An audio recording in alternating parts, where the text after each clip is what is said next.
போன வாரம் திருப்போரூர் பக்கத்தில் இருந்த ஒரு எள்ளு வயலில் வச்சு ஒரு 4 தூக்கணாங்குருவிகளை பார்த்தேன்.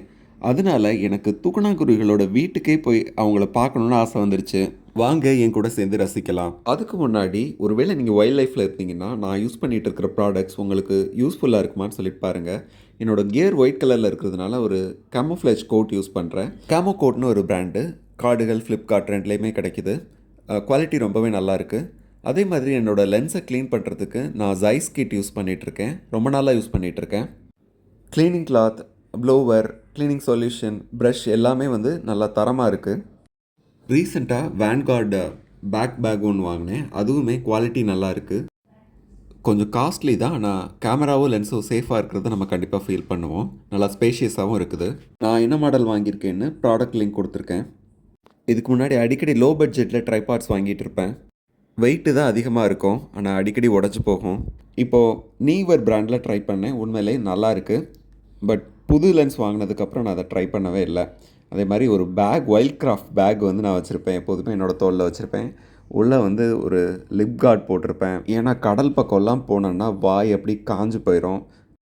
அதே மாதிரி சன்ஸ்க்ரீன் க்ரீமும் வந்து நான் இப்போது ஃப்ரீக்வெண்ட்டாக யூஸ் பண்ண ஆரம்பிச்சிட்டேன். என்னால் வெயில் தாங்க முடியல. ரைட் பைட்டோட மேக்ஸ் ப்ரோட்டீன் பார் ஏதாவது ஒன்று கண்டிப்பாக என்னோடய பேக்கில் வச்சுருப்பேன். ஏன்னா அந்த நேரத்தில் வெயிலில் ரொம்பவே நமக்கு டயர்டாகுது. போன வாரம் பிங்க் ட்ரம்பட்டால் பூத்திருந்த சாலை இப்போ எப்படி ஆயிடுச்சுன்னு பாருங்கள். இடத்து பக்கத்தில் வந்தாச்சு. எனக்கு பசி தாங்கலை. இன்றைக்கி லேட் ஆகிடுச்சுங்கிறதுனால நான் எங்கேயுமே சாப்பிடலை.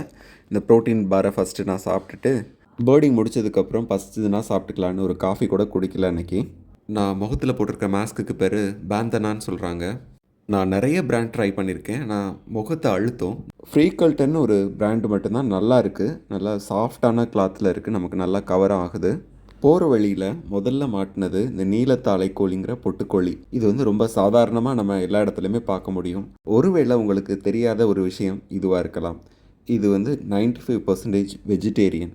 பாருங்கள் அது எப்படி சாப்பிடுதுன்னு சொல்லிட்டு. அந்த செடியில் இருக்கிற கீழே இருக்கிற தண்டு பாகத்தை அது கொத்தி கொத்தி சாப்பிடுது. இந்த மாதிரி தான் நீர்வாழ் தாவரங்களோட எண்ணிக்கையை வந்து இது கட்டுக்குள்ளே வச்சுருக்கு. நம்ம ஆகாய தாமரையில் இருக்கிற தண்டுகளை கூட இது விரும்பி சாப்பிடும். தன்னோட அகன்ற கால் விரல்களை வச்சு இவ்வளோ அழகாக அதை பிடிச்சு சாப்பிடுது பாருங்கள். மனுஷங்க சாப்பிட்ற மாதிரியே கையில் வச்சு சாப்பிட்ற மாதிரியே சாப்பிட்டுட்டு இருக்கு. ஒரு ஃபெசன்டைல் ஜக்கானா நின்றுட்டு இருக்கு பாருங்கள். அதுக்கு கூட கால் விரல்கள் இந்த மாதிரி தான் அகலமாக இருக்கும்.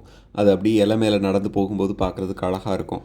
முன்னாடி இந்த நீலத்தாழை கோழி மாதிரியே அதுவும் நிறையா இருந்துகிட்டு இருந்தது. இப்போது மேபி இனப்பெருக்கத்துக்காக வேறு இடங்களுக்கு போயிருக்கலாம்னு நினைக்கிறேன். இனப்பெருக்க காலத்தில் அதோட வால் வந்து நீட்டமாக ரொம்ப அழகாக இருக்கும். சரி, நம்ம இப்போ தூக்கணாங்குருவிகளை தேடி ஒரு வயல்வெளியில் உட்காந்துட்டு இருக்கோம் வருதான்னு பார்க்குறதுக்காக. அப்போது உட்காந்துட்டு இருக்கும்போது ஒரு 4 தூக்கணாங்குருவிகள் மட்டும் அப்படி இப்படி சுற்றிட்டு இருந்தது. இந்த நெல்மணிகள் இருக்குது பார்த்தீங்களா, இது பால் பிடிக்கிற பருவத்தில் அங்கங்கே அஸ்வினி பூச்சிகள் மாதிரியான சாறு உரிகிற பூச்சிகள் வரும். அதை இந்த தூக்கணாங்குருவிகள் விரும்பி சாப்பிடும். ஆனால் அது கூட சேர்த்து சில நெல்மணிகளையும் அது சாப்பிடும். நான் இது வரைக்கும் பேசின விவசாயிகள்கிட்ட அதனால் பெரிய தாக்கம் இல்லை, பூச்சி கட்டுப்பாடு அது பண்ணுது அப்படின்னு தான் சொல்லிகிட்டு இருந்தாங்க. உங்களுக்கு அந்த அஸ்வினி பூச்சி, சாறு உரிகிற பூச்சி தெரியும். அது வந்து இந்த நெல்மணிகளில் இல்லை, அது கூட சேர்ந்துருக்கு வளர்ந்துருக்கிற களைகளில் இருக்குது. அந்த 4 தூக்கணாங்குருவிகளும் திரும்பி வரவே இல்லை. சரின்னு சொல்லிட்டு வெளியில் எழுப்பி நடக்கும்போது தான் வாலண்டியராக ஒரு விவசாயியாக நமக்கு தெரியும். அவரை அடிக்கடி நான் பேசியிருக்கேன். அவர் வந்து எங்கள் வயலுக்கு கொஞ்சம் பின்னாடி வந்து ஒரு ஒத்தப்பனை மரத்தில் தூக்கணாங்குருவிகள் கூடு கட்டியிருந்துன்னு சொன்னார். அப்போ தான் அங்கே பார்க்கும்போது அந்த பனைமரம் தெரிஞ்சுது. அதை பார்த்து தான் போயிட்டுருக்கோம். போகிற வழியில் அந்த நெற்கதிர்களுக்கு மேலே ஒரு பிளெயின் பிரினியா நின்றுட்டு இருந்தது. இவளை நம்ம சேனலில் அடிக்கடி காமிச்சிருக்கோம். பிளெயின் பிரினியா தமிழில் கதிர்குருவின்னு சொல்கிறாங்க. பூச்சிகளை பிடிச்சி சாப்பிட்றதில் இவ ஒரு விவசாயிகளுக்கு பெஸ்ட் ஃப்ரெண்ட்.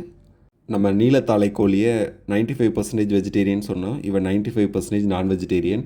கொஞ்சோண்டு எப்போவாவது வெஜிடேரியன் சாப்பிடுவா போல இருக்குது. பாருங்கள், நம்ம ஸ்பாட்டுக்கு வந்துட்டோம். எவ்வளோ அழகாக தூக்கணாங்குருவிகள் கூடு கட்டியிருக்குன்னு பாருங்கள். வயலுக்கு நடுவில் அந்த பனைமரம் நிற்கிற காட்சி அவ்வளோ அழகாக இருந்தது. அது மேலே வேற வரிசையாக அப்படி தூக்கணாங்குருவிகள் கூடு தொங்கிட்டு இருந்ததும் நல்லா இருந்தது. ஆனால் அந்த கூடுகள் எண்ணிக்கைக்கு தகுந்த மாதிரி குருவிகள் அந்த டைமில் இல்லை, எல்லாம் சாப்பிட போயிருப்பாங்க போல இருக்குது. பக்கத்தில் இருந்த முள்ளு செடிகள் மேலேயும் அது நின்றுட்டு இருந்தாங்க. இந்த மேகமூட்டம் கொஞ்சம் அன்றைக்கி இருந்துக்கிட்டே இருந்தது. அதனால் லைட் வெளிச்சம் அவ்வளோவா நல்லா இல்லை. உங்களுக்கு தெரியும்னு நினைக்கிறேன். நான் இதுக்கு முன்னாடியே தூக்கணாங்குருவிகள் பற்றிய பதிவு போட்டிருக்கேன். இந்த மரம் வந்து ஒரு நல்ல பெண் மரம். அதாவது நொங்கு காய்ச்சிருந்தது. அதில் வெள்ளைக்காய்ச்சி நொங்குன்னு சொல்லிட்டு சொல்லுவோம். இந்த நொங்கு வந்து நல்லா ஒயிட் கலரில் இருக்கும் அந்த நொங்கு.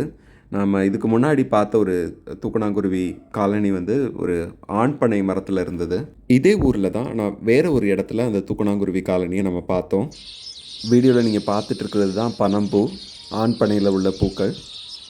இந்த பூவை எங்கள் ஊர் பக்கம் அலவரைன்னு சொல்லுவோம். இந்த பனையே வந்து அலவரை பனம் தான் சொல்லுவோம். இதிலிருந்தும் பயணி இறக்கலாம். ஆனால் அந்த பூக்கள் வந்து நொங்கா மாறாது. சரி, மறுபடியும் பெண் பனை மரத்துக்கு வரலாம். அதாவது நிகழ்காலத்துக்குள்ளே வரலாம். இப்போ நீங்கள் பார்த்துட்டு இருக்கிற ரெண்டுமே ஆண் தூக்கணாங்குருவிகள் தான். அது பார்த்தீங்கன்னா தலை பக்கத்தில் நல்லா மஞ்சள் கலரில் இருக்கும். அதை வச்சு தான் நம்ம வந்து வித்தியாசம் கண்டுபிடிக்க முடியும். முகமும் நல்லா ப்ரௌன் கலரில் இருக்கும். பெண் குருவி கொஞ்சம் வேறு மாதிரி இருக்கும். ஒரு தூக்கணாங்குருவி ஒரு கூட்டுக்குள்ளே இருக்கிறது தெரியுதுல்ல, அது கட்டி முடிக்கப்படாத கூடு. ஒரு ஹெல்மெட் மாதிரி இருக்குது பாருங்கள். இப்போ வந்து பெண் குருவி வந்து பார்வையிட்டுட்டு அந்த கூடு அதுக்கு பிடிச்சிருந்ததுன்னா ஆண்குருவி அந்த கூட்டை கட்டி முடிச்சுட்டு அது கூட இனப்பெருக்கம் செஞ்சு பெண் குருவி முட்டையிட்டு குஞ்சு பொறிச்சு குஞ்சுகளை வளர்க்கும். இப்போ மேலே நின்றுட்டு இருக்கிறது பெண் குருவி, கீழே இருக்கிறது ஆண்குருவி. ஒரு ஆண்குருவி ஒன்றுக்கு மேற்பட்ட நிறைய கூடுகளை கூட கட்டலாம்.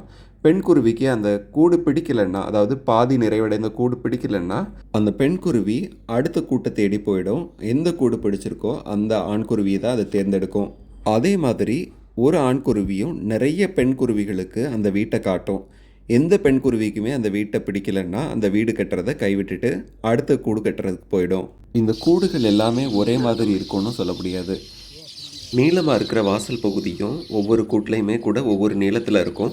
அதே மாதிரி சில தூக்கணாங்குருவிகள் பார்த்திங்கன்னா 2 கூட்டை இணைச்சி கட்டி வச்சுருக்கோம். அந்த மாதிரி கூடுகளை கூட நான் பார்த்துருக்கேன். நான் உங்களுக்கு காட்டுறேன். இதில் நிறைய அந்த ஹெல்மெட் ஷேப்பில் இருக்கிற கூடு வந்து சும்மா தொங்கிட்டு இருக்கும். அது எல்லாமே கைவிடப்பட்ட கூடுகளாக இருக்கும். பெண் குருவிகள் பார்த்துட்டு அதால் நிராகரிக்கப்பட்ட கூடுகளாக இருக்கும். முன்னாடிலாம் வாய்க்கால் ஓரங்களில் இருக்கிற பனைமரங்கள், நிறைய பனைமரங்களில் இந்த தூக்கணாங்குருவிகள் காலனியை நீங்கள் பார்க்க முடியும். இப்போ எங்கள் ஊர்லெலாம் இந்த தூக்கணாங்குருவிகள் இல்லாமலே போயிடுச்சு.